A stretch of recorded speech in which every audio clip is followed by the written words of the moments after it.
Okay, what we've got here is an existing duct system. Our main trunk line is back there. It's the long, large trunk coming down here. These are our flex ducts that come off of that trunk line. And they go up and they go through the subfloor, and that's what you see inside of your house. It's your floor register that brings you heat and cool. What we've got is a condition where the contractor never put insulation back behind here, which is one of the major points that we need to address because there's a lot of air leakage back there. So we'll put the insulation in back there once we're done. What we've done, this white gooey stuff, is duct mastic. So we've sealed the connection because this was leaking air. It wasn't coming out through the register. We also took some foam and we used caulk to, if we can see up in here, this round bubbly stuff, we sealed this boot up against the subfloor, which we can see. It was leaking air. You can see the dark spots on the subfloor plywood. So your air wasn't getting up into the house where you're paying for it to go.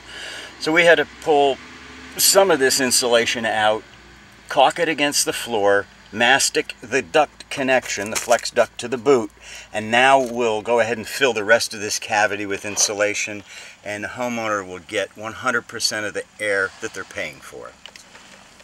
Now, the other part of that story, if we follow this trunk line back, you'll see it comes over to a connection off the main supply line.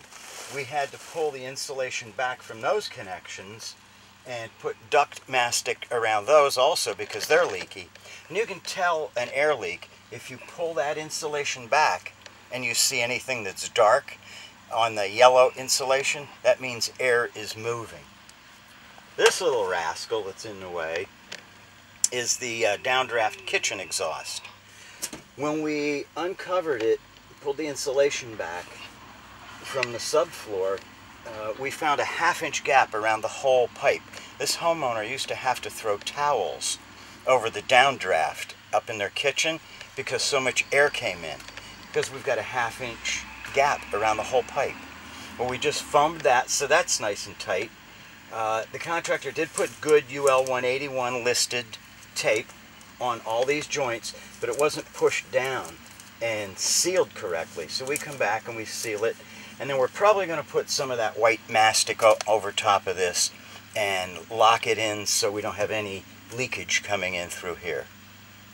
Another point we've got, the insulation is not up against the floor.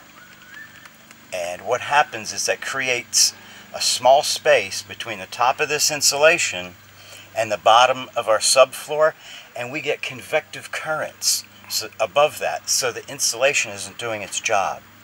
So we have to take what we call shark's teeth, these little metal supports, and we put them up in there, push it up. Now the insulation's up against the floor. It can do its job. The insulation will work the way it's intended to work. And we put these in about every 18 inches. You can see this one's down, that needs to be pushed up. And we'll go through the whole crawl space and seal that. And that's it. That'll keep bills down.